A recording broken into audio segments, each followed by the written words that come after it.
जी, अस्सलाम वालेकुम। मरदमशुमारी के हवाले से आपको सबको तकरीबन पता होगा, इस चीज़ का ऐलान किया है कि सब लोग जो है वो मरदमशुमारी में हिस्सा लें और पाकिस्तान में पहली बार जो है ये मरदमशुमारी जो है ये खुदकार तरीके से भी करने की कोशिश की जा रही है। हमारे यहाँ बहरहाल ये तजर्बा बहुत नाकाम रहा है।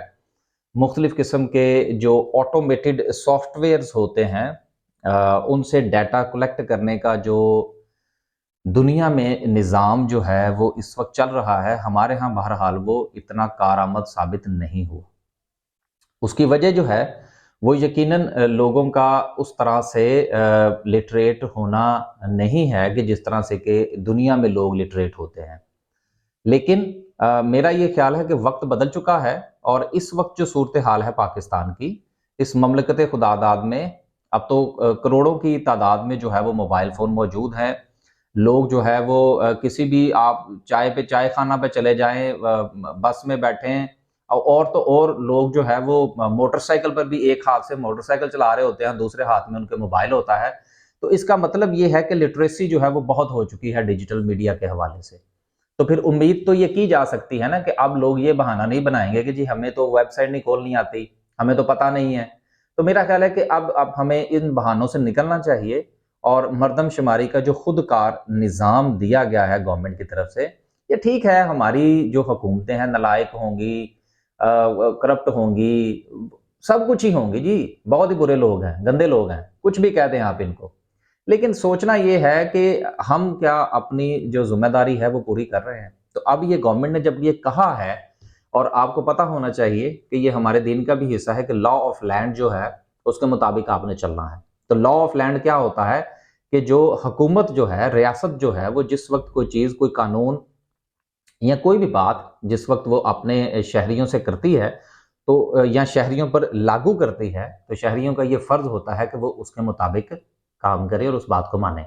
गो कि वो बात जो है वो शरीयत के खिलाफ ना हो। तो मुझे ज़ाती तौर पर इस चीज़ की पूरी तरह से गारंटी है कि मरदमशुमारी के हवाले से जो सवालात हैं, यकीनन गैर शरई नहीं है और इसमें कोई ममानियत भी नहीं होगी। तो गुज़ारिश ये है कि आप इसमें हिस्सा ज़रूर लें और इसमें आज मैं थोड़ी-सी वीडियो भी बनाऊँगा और थोड़ा-सा बताने की भी कोशिश करेंगे कि आपने ये जो खुदकार निज़ाम है, इसको इस्तेमाल करते हुए अपने आप को रजिस्टर किस तरह से करना है। ये बहुत बड़ी ज़िम्मेदारी है। अब सवाल ये पैदा होता है कि मरदमशुमारी की ज़रूरत क्यों महसूस होती है? देखिए, मरदमशुमारी जब तक नहीं होगी देखिए, मरदमशुमारी इसलिए ज़रूरी है कि जब हमें पता ही नहीं होगा मैं एक छोटी-सी मिसाल आपको देता हूँ। अब ये मिसाल जो है ये किसी गलत तरफ ना लेके जाइएगा। आप दुनिया का कोई भी कारोबार करते हैं और उससे छोटी से छोटी मिसाल आप यूँ लीजिए कि गाँव में एक बंदा है जिसके पास कुछ भेड़ें, बकरियाँ या इस किस्म की कोई चीज़ है। अब फ़र्ज़ कीजिए कि उसने अ, उनका हिसाब-किताब लगाना है कि वो उसने बंदे को भेजना है कि यार वो चारा लेके आए। अब जब तक उस बंदे को यही पता नहीं होगा कि उसके पास कितनी भेड़ें हैं, तो वो चारा कैसे खरीदेगा? वो यकीनन अंदाज़े से खरीदेगा, तो कभी तो वो चारा ज़्यादा हो जाएगा, कभी वो चारा कम हो जाएगा। तो कुछ भेड़ें जो है वो खा जाएँगी, खाना खाएँगी, कुछ को नहीं मिलेगा। ये सिर्फ़ मैंने एक छोटी-सी और बिल्कुल जो है वो आम फ़हम सी मिसाल इसलिए दी है कि आप इस चीज़ को समझें कि ये चीज़ कितनी ज़रूरी है। जब तक हमारी गवर्नमेंट को ये सही पता नहीं होगा कि हमारे जो लोग हैं, उनकी असल में तादाद क्या है, तो आपका क्या ख़्याल है कि ये हमारे यहाँ जो आटे का बहरान, चीनी का बहरान, लोगों को जॉब का ना मिलना है, ये बहुत सारे मसाइल यकीनन हुकूमत की नाअहली की वजह से हैं। लेकिन इसमें बहुत बड़ा किरदार जो है वो पूरी तरह से सेंसस का ना होना है। हमारे यहाँ जो मुख्तलिफ़ किस्म के इंतखाबात होते हैं, वो इंतखाबात जो हैं उनके ऊपर उँगलियाँ क्यों उठती हैं? उसकी वजह ये है कि लोग कहते हैं जी धांधली हुई है। बहुत सारे लोग इस बात के हवाले से कह रहे होते हैं कि जी हम रहते कहीं और हैं, हमारा वोट कहीं और से निकलता है। तो ये सारे के सारे फ़साद की जड़ जो है ये मरदमशुमारी का ना होना है। और अगर मरदमशुमारी का होना भी है, तो वो उस तरीके से नहीं होना है जिस तरह से कि होनी चाहिए। अब ये मरदमशुमारी सही और दुरुस्त तरीके से उसी सूरत में हो सकती है कि जिस वक़्त जो बंदा अपना इंदराज करवा रहा है, वो इस चीज़ को मुकम्मल तौर पर, कतई तौर पर यकीनी बनाए कि उसके जो कवायफ हैं, वो दुरुस्त इंदराज होना चाहिए। अगर आपके कवायद का दुरुस्त इंदराज नहीं होगा, तो यकीनन जिस इलाके में आप रहते हैं, उसके हवाले से जो फंड्स एलोकेशन होगी, वो भी दुरुस्त नहीं होगी, आपकी जो हल्का बंदियां हैं वो भी दुरुस्त नहीं होगी, फिर आपको कोई समझ नहीं लगेगी कि जी हमारे इलाके के मसाइल हल क्यों नहीं हो रहे। मैं इस चीज की कोई ये गारंटी नहीं दे रहा कि जी आप ये करेंगे तो आपके मसाइल हल हो जाएंगे, लेकिन आप अपनी जिम्मेदारी तो पूरी करें, आगे फिर अल्लाह की जात बेहतर करेगी। हमारा काम ये है कि हम अपनी जो जिम्मेदारी है वो जरूर पूरी करें, और कम से कम ऐसी जिम्मेदारियां कि जिसमें पैसा कोई नहीं लगता। तो ये जो फ्री की जिम्मेदारियां हैं कम से कम ये तो हमें पूरी करनी चाहिए। अब चलते हैं और देखते हैं कि डिजिटली जो है वो आप अपने आप को अपने मोबाइल फोन को इस्तेमाल करते हुए, कंप्यूटर को इस्तेमाल करते हुए आप जो है वो अपने आप को किस तरह से दर्ज करवा सकते हैं, इस पर आज हम थोड़ा सा बात करते हैं। और इसमें हम शामिल करते हैं कि अकाउंट जो है वो किस तरह से बनाना है आपने, और फिर आगे किस तरह से चलना है। ये सारी चीजें जो है वो इसमें हम शामिल करने की कोशिश करेंगे। ये जो वेबसाइट का एड्रेस है, गो के आप जाइए और गूगल के ऊपर लिखिए कि bureau of statistics of Pakistan जो है, तो आपको ये मिल जाएगी वेबसाइट। लेकिन फिर भी आपकी सहूलत के लिए ये जो लिंक है ये मैं अपनी वीडियो में दे दूंगा, और ये जिंदगी में पहली बार ऐसा हो रहा है कि मैं किसी का लिंक जो है वो अपनी जो है वो वीडियो की डिस्क्रिप्शन में दे दूंगा, ताकि आप उसको क्लिक करें और क्लिक करने के बाद जो है वो अपने आप को इंदराज करवाएं। लेकिन मैं ये चाहूंगा कि जितने भी लोग इस वीडियो को देखें वो तो कम से कम जितने भी 1500 2000 लोग मेरी वीडियोस देखते हैं हर रोज, तो मेरी उनसे ये गुजारिश जरूर होगी कि वो अपने आप को पूरी ईमानदारी से इंदराज करवाएं। बाकी लोगों को छोड़ें, आप बाकी लोगों को कहें जरूर, लेकिन उनको उस वक्त कहें कि जब आपने खुद अपने आप का इंदराज करवा लिया हो। जब आपने खुद किया होगा तो आपकी बात में भी वजन होगा और लोग आपकी बात को मानेंगे भी, और ये सिलसिला इसी तरह से ही बेहतर होगा। अच्छा जी, सबसे पहले आपने क्या करना है कि ये वेबसाइट है, वेबसाइट के लिंक के ऊपर आप क्लिक करेंगे। जब आप क्लिक करेंगे तो ये उर्दू में भी है और अंग्रेजी में भी है। आपको जो है वो आसान लगे आप उसको चूज कीजिए। मुझे जरा थोड़ा सा माजरत के साथ अंग्रेजी थोड़ी सी जो है वो आसान लगती है, तो मैं इसका इंतखाब करूंगा, लेकिन आप अपने जो है वो मुताबिक चलिए। अच्छा, सबसे पहले क्या है कि ये ऊपर आप देखिए कि ये दो हैं, एक है रजिस्टर और दूसरा है लॉगिन। अब इन दोनों में क्या फर्क है? रजिस्टर का मतलब ये है कि आपने अपना नया अकाउंट बनाना है, और लॉगिन का मतलब क्या है कि आपका अकाउंट पहले बना हुआ है, आपने सिर्फ उसमें अपने आप को दोबारा से एंटर करना है, अपना लॉगिन पासवर्ड डालना है और आप वो अकाउंट आपका ओपन हो जाएगा। तो चूंकि मेरा अकाउंट मैंने अभी नहीं बनाया सिर्फ इसी वजह से, तो सबसे पहले हम रजिस्टर पे जाएंगे, उसको क्लिक करेंगे, यहाँ पे हम अपना मोबाइल नंबर देंगे। मोबाइल नंबर देने से पहले आप ये सिलेक्ट करेंगे कि आपका जो मोबाइल नंबर है वो किस नेटवर्क पर रजिस्टर है, उस पर जाएंगे। तो मेरा चूंकि मेरे पास जो है वो जैज का है, तो मैं उसका नंबर लिखूंगा। उसके बाद वो कह रहा है जी कि आप पासवर्ड दें। अब देखिए जो पासवर्ड है यहां पर, तो मैं लगाता हूं जी अपना पासवर्ड। ये जैसे ही आप इसके ऊपर जाएंगे तो ये नीचे लिखा हुआ आ जाएगा कि password must have minimum 8 characters, उसमें 8 हिस्से होने चाहिए, and at least 1 upper case letter and 1 lower case letter, 1 number and 1 special character. अब ये क्या चीजें हैं? तो जिस वक्त आप पासवर्ड बनाने के लिए जाएंगे तो पासवर्ड में ये एक थोड़ी सी बुरी चीज है कि जो आम बंदे को समझ में नहीं आएगी, वो मैं थोड़ी सी एक्सप्लेन कर देता हूं कि पासवर्ड जिस वक्त आपने बनाना है तो उसमें कैरेक्टरिस्टिक्स जो हैं, यानी कि हिंसे जो है वो कम से कम 8 होने चाहिए। उसमें से एक हिंसा जो है वो या हरफ जो है, ये हरफ और हिंसा ये थोड़े से मिक्स हो रहे हैं, लिहाजा माजरत। एक हरफ जो है वो आपका बड़ी एबीसी का होना चाहिए, एक छोटी एबीसी का कम से कम जरूर होना चाहिए, एक जो है वो उसमें 1 2 3 4 इसमें से कोई एक लफ्ज होना चाहिए, एक जो है वो हिंसा होना चाहिए, और उसके साथ जो है वो एक स्पेशल करैक्टर होना चाहिए। अब ये स्पेशल करैक्टर क्या होता है? स्पेशल करैक्टर जो है ये जितने भी लोग मोबाइल पर इस्तेमाल करते हैं सबको पता होगा। आप उसमें स्पेशल करैक्टर में इशारिया इस्तेमाल कर सकते हैं, @ इस्तेमाल कर सकते हैं, अंडरस्कोर इस्तेमाल कर सकते हैं, हैशटैग हैशटैग का तो सबको पता होगा, हैशटैग इस्तेमाल कर सकते हैं। यानी कि इस किस्म की जो वो नंबरिंग होती है ना, $साइन इस्तेमाल कर सकते हैं, @ इस्तेमाल कर सकते हैं, जो मैंने पहले भी कहा। तो मैं दोबारा से बता देता हूं कि पासवर्ड का इंतखाब आपने कैसे करना है कि पासवर्ड में कम से कम 8 हरूफ होने चाहिए। 8 में से एक बड़ी एबीसी का हो, एक छोटी एबीसी का हो और एक गिनती का लफ्ज हो और उसके साथ एक गिनती का हरफ होना चाहिए और उसके साथ जो है एक स्पेशल कैरेक्टर होना चाहिए। मैंने ये अपना पासवर्ड जो है वो एंटर कर दिया है। अब मैं दूसरा इसको कंफर्म करूंगा।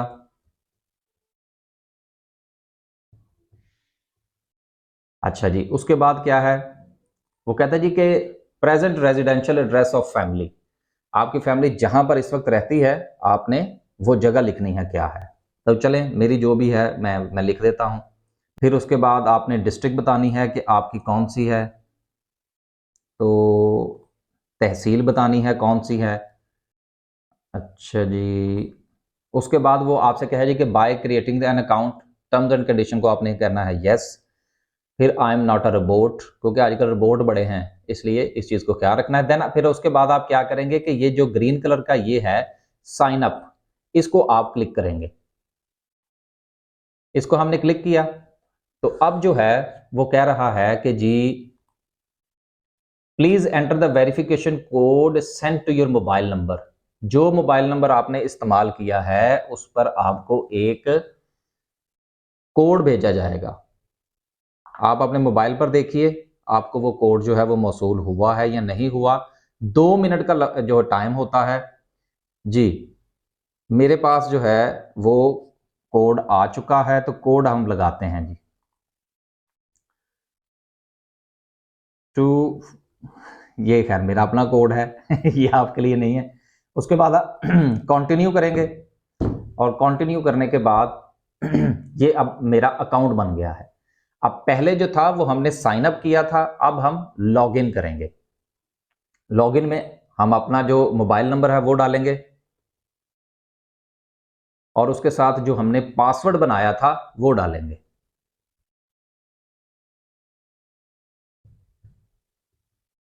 देन लॉगिन, लॉगिन को हमने प्रेस किया, अब ये चला गया आगे। अब हम क्या करेंगे, अब देखिए वो क्या कह रहा है आपको। इसको सारे को आपने बड़े आराम से पहले पढ़ना है। वो पंजाबी कहते हैं ना, काली नहीं करनी, क्योंकि हालात पहले ही बड़े खराब है। आराम सुकून से करें जब आपके पास टाइम हो।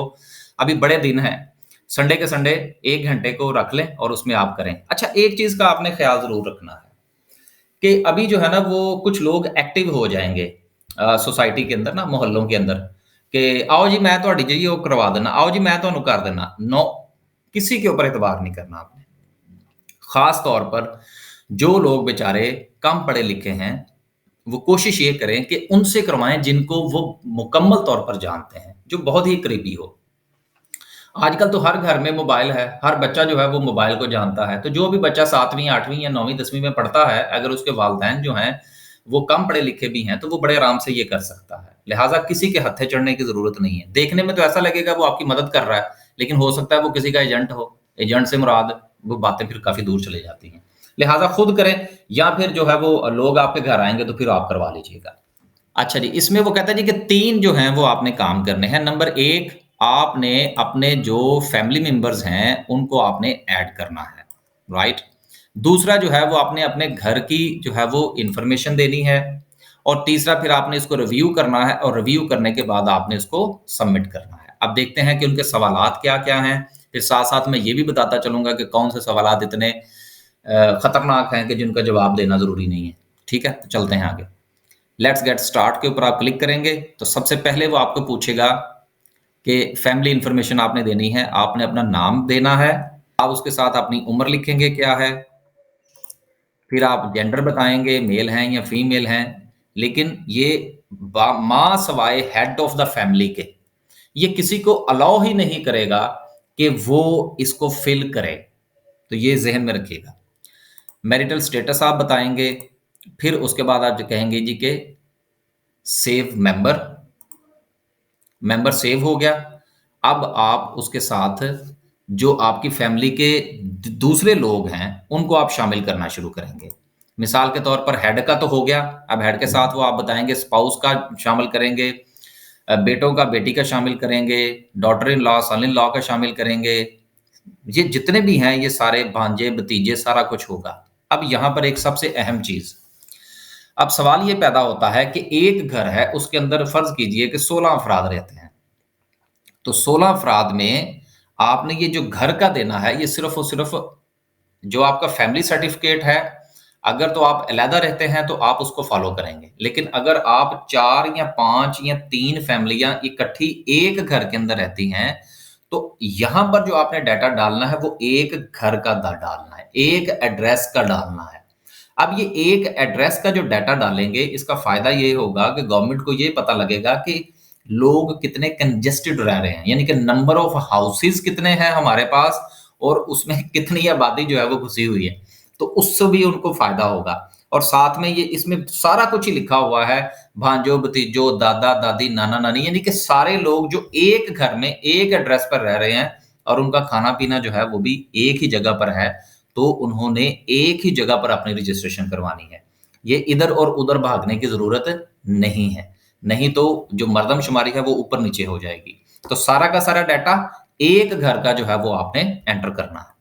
तो यहाँ पर जिस वक़्त आप एंटर करेंगे, उसके बाद आप दूसरे नंबर पर चले जाएँगे और तमाम लोगों का एक-एक करके जो है वो डाटा इसमें डालते जाएँगे। आगे नेक्स्ट स्टेप पे चलेंगे। चलें एक मेंबर जो है वो मैं और ऐड कर लेता हूँ। अच्छा ये जैसे ही आप जो है वो ये नीचे सेव करेंगे, ये सेव मेंबर जैसे-जैसे आप डालते जाएँगे लोगों के नाम, वैसे-वैसे जब आप इसको सेव करेंगे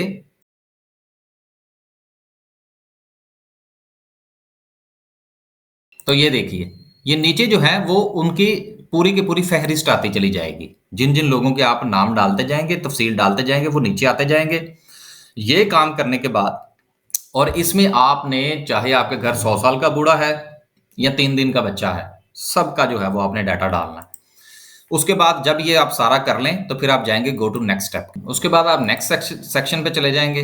अब नेक्स्ट सेक्शन में वो क्या पूछेगा कि जो आपने पीछे लोगों के नाम दिए हैं, मसलन ये मेरा नाम है, इसके साथ ये वो मेरी ऐज बता रहा है। ये मैंने पीछे जितने भी लोगों के नाम एंटर किए थे, अब उनकी ये आगे तफ़सील पूछेगा, तो ये तफ़सील आपने बतानी है। मसलन नाम आ गया, अच्छा नाम हमने डाल दिया, फिर रिलेशनशिप क्या है, हेड ऑफ़ द फैमिली है, ऐज कितनी है, जेंडर क्या है, मैरिटल स्टेटस क्या है, फिर यहाँ पर आपने रिलिजन बताना है, नेशनैलिटी बतानी है, मदर टंग बतानी है, ये भी आपने एंटर करना है। चलें हम कर लेते हैं, मुस्लिम, मदर टंग मेरी पंजाबी है, नेशनैलिटी मेरी पाकिस्तानी है। उसके बाद है जी कि can read and right simple statement in any language with understanding and can do simple calculation.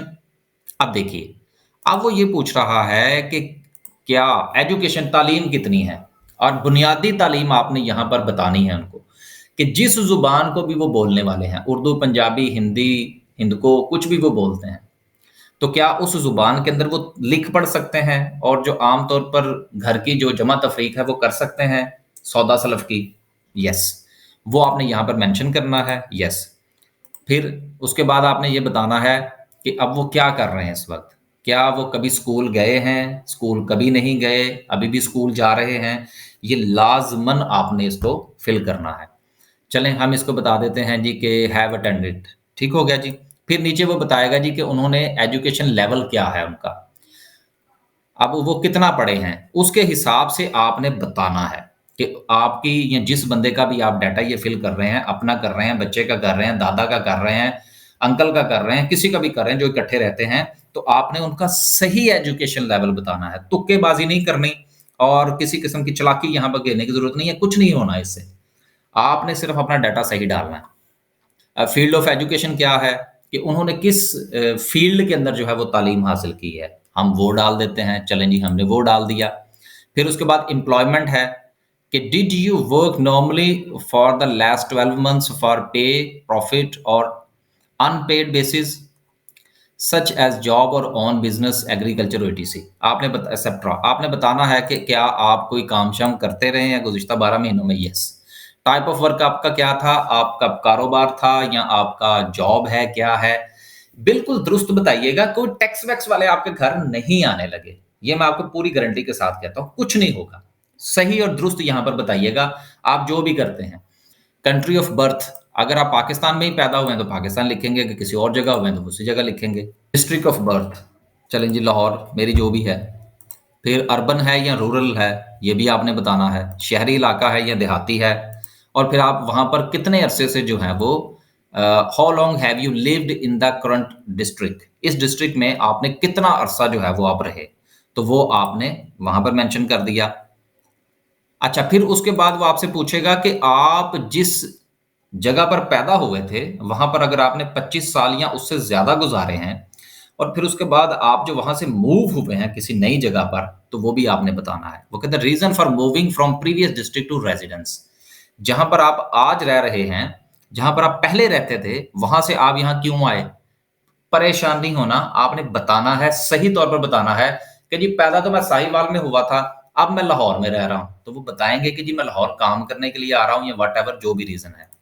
अब वो पूछ रहा है कि किस वजह से, शादी की वजह से मूव हुए हैं, कारोबार की वजह से हुए हैं, तालीम की वजह से हुए हैं, तो आप बताइए। इसका फ़ायदा क्या होगा? इसका फ़ायदा ये होगा कि फ़र्ज़ कीजिए कि बहुत सारा डाटा जो है वो ये सामने आता है कि जी साहिवाल से रहने वाले लोग जो हैं, वो या तो मुल्तान चले जाते हैं और या वो लाहौर आ जाते हैं, एक बहुत बड़ी तादाद में। इसका मतलब ये है कि वो एक चीज़ रेड फ्लैग जो है वो अपीयर करेगी कि इसका मतलब ये है कि साहिवाल में कुछ चीज़ें ख़राब हैं, कोई अपॉर्च्युनिटीज़ की कमी है। मिसाल के तौर पर वहाँ पर लोग अगर मेंशन करते हैं जी कि हम हेल्थ की वजह से भाग आए थे वहाँ से, या हम सिक्योरिटी की वजह से आ गए थे, या हम तालीम की वजह से वहाँ से आ गए थे। तो इसका जो चीज़ जो सबसे ज़्यादा वहाँ पर जो है वो फ्लैग अप होगी, वो गवर्नमेंट की नज़र में आएगी। इसलिए आपने दुरुस्त बताना है कि आपने अपना डिस्ट्रिक्ट जो है वो क्यों छोड़ा था। ठीक है? अब ये मैं सारी चीज़ें सिर्फ़ एक जस्ट बताने के लिए आपको पूरी तफ़सील जो है ये इतनी लंबी वीडियो बना रहा हूँ। फिर जहाँ से प्रीवियस माइग्रेशन कंट्री कि क्या आप किसी मुल्क से यहाँ पर आए थे? तो वो भी आपने मेंशन करना है। तो नहीं जी, पाकिस्तानी है। फिर प्रीवियस डिस्ट्रिक्ट आप बताएँगे कि जहाँ पर आप पहले रहते थे। चलें जी, ठीक है जी, मैंने डाल दिया। Then functional limitation, have any difficulty seeing, hearing. अब ये एक बहुत अहम चीज़ है, जिसको हम लोग माज़ूरी कहते हैं। अगर आपको सही नज़र नहीं आता, आपको चलने में कोई मसला है, आप सही सुन नहीं सकते, आप सही देख नहीं सकते, या कोई भी किसी भी किस्म की आपको कोई प्रॉब्लम है, तो वो आपने यहाँ पर मेंशन करनी है, ताकि गवर्नमेंट को पता लगे कि हमारे मुल्क के अंदर जो है वो कितने लोग ऐसे हैं कि जो सही तरीके से देख नहीं सकते, सही तरीके से सुन नहीं सकते। तो ज़ाहिर-सी बात है कि जब तक वो डाटा उनके पास नहीं होगा, वो तो कहेंगे सब ठीक है।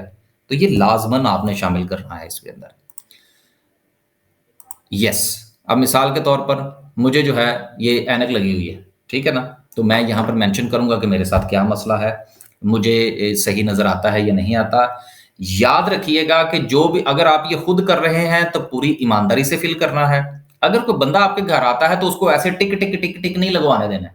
ये ज़हन में रखिएगा। बहुत कुछ हो चुका है इस मुल्क के साथ। अब आपकी ज़िम्मेदारी है कि आप ये इस किस्म की हरकत दोबारा ना होने दें।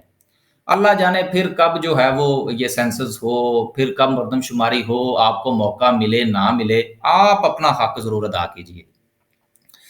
टिक नहीं लगाने देने किसी को, कि वो बंदा आपके घर आए, दरवाज़ा नॉक करे, आप सारे घर वालों के शनाख्ती कार्ड उठा के उसको दे दें और वो बस टक, टक, टक, टक, टक करके तो जो है वो चला जाए। नो, नेवर, ये काम अब नहीं होना चाहिए। पूरी तफ़सील के साथ आपने उसको बताना है कि भाई सारे खाने फिल करने नहीं, और जड़ी सही चीज़ है वो सही लिखनी।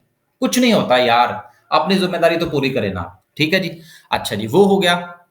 वो होने के बाद जो है वो हम चलेंगे ये सेव चेंजेस के ऊपर। ये वाला जो है जब ये पूरा फिल कर लेंगे तो फिर सेव चेंजेस कर देंगे। सेव चेंजेस करने के बाद ये आपको आगे ले जाएगा। अब वो कह रहा है जी कि update successfully, record has been updated successfully. जब ये हो जाएगा, जब ये रिकॉर्ड आपने दे देना है, तो देन जो है वो आपको अपने जो आपने दूसरा बंदा एंटर किया होगा उसकी तरफ ले जाएगा। तो ये इस तरह से ये बिल्कुल आसान है और इसमें किसी किस्म की कोई जो है वो डिफ़िकल्टी नहीं है। अगर फिर भी आपको किसी जगह पर कोई भी मसला आए, तो इन्होंने अपना फ़ोन नंबर दिया हुआ है, आप उस फ़ोन नंबर को फ़ोन कीजिए, उनसे मज़ीद जो है वो आप हदायत ले लीजिए। लेकिन अगर फ़र्ज़ कीजिए कि आपको फिर भी कोई समझ नहीं लगती, तो वो मेरी वीडियो के नीचे कमेंट कर दीजिएगा, मैं उसके ऊपर दोबारा से कोई जो है वो बात कर दूँगा। तो आज जो है ये पहली बार मेरा ख़्याल है शायद मैंने भी कोई कौमी ज़िम्मेदारी पूरी करने की कोशिश की है। तो उम्मीद है कि इससे आपको कुछ ना कुछ फ़ायदा होगा, लेकिन मेरी ज़ाती ख़्वाहिश ये है कि आप तमाम दोस्त पूरी ईमानदारी के साथ इस मरदमशुमारी में हिस्सा लें। अल्लाह हाफ़िज़।